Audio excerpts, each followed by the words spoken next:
Okay, we're in the draw. We're in the DAW. We're in the DAW now. We're in the DAW. I made a drum kit. All I did was use a drum kit I already said because I have a million of them, and this is the Boss DR55 Kit 02, which is based on the classic sequencer or drum machine Boss DR55. This is essentially just a raw rip of the audio and signal that existed on that drum machine.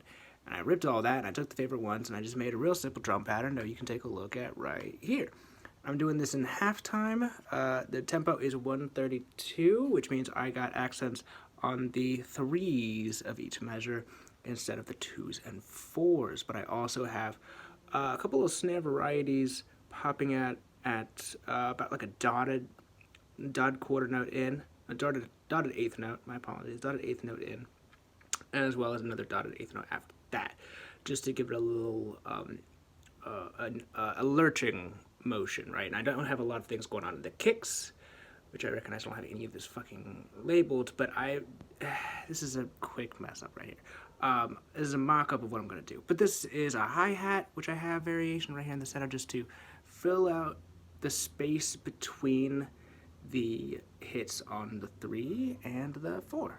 And then I have a little accent of stutter snares at the end to essentially just create this looping feel without it being too repetitive. So essentially what's going to sound like raw is going to be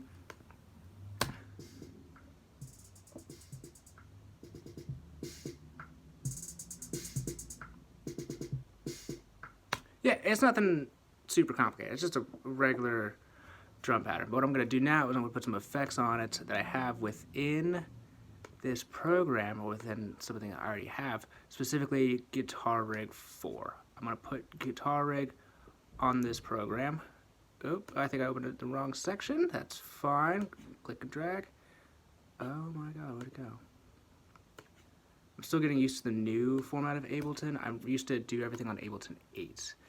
And some of the buttons are just different in Ableton 10. But here we are. We have Guitar Rig. This is produced by Native Instruments. And I'm going to send it through a variety of different signals to see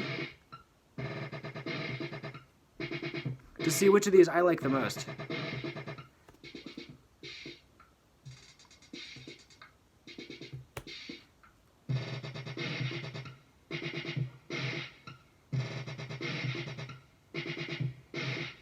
I kind of like that.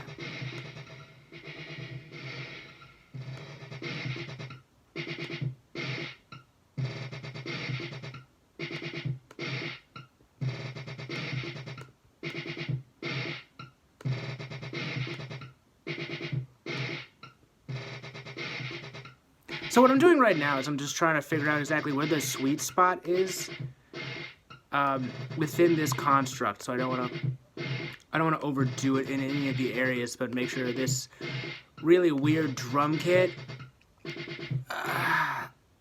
really is a lot of taste making, right? So at the end of the day, I'm just winging it. I'm making shit up, see what works out.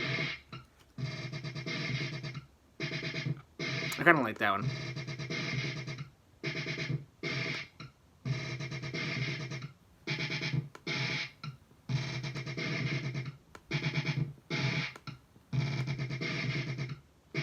I like that.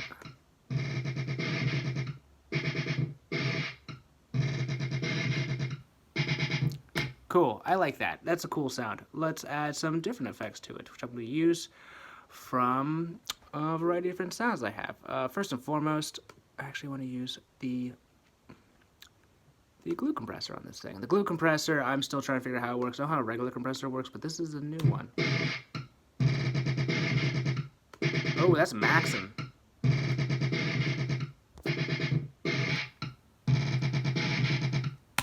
I really like the way that the hats come in and sounds explosive.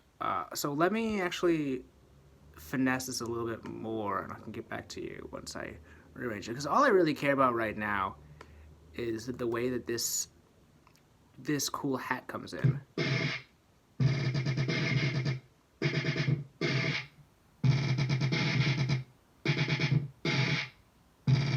Oh, I mean, that sounds sick. Let's do that. Give me 1 second.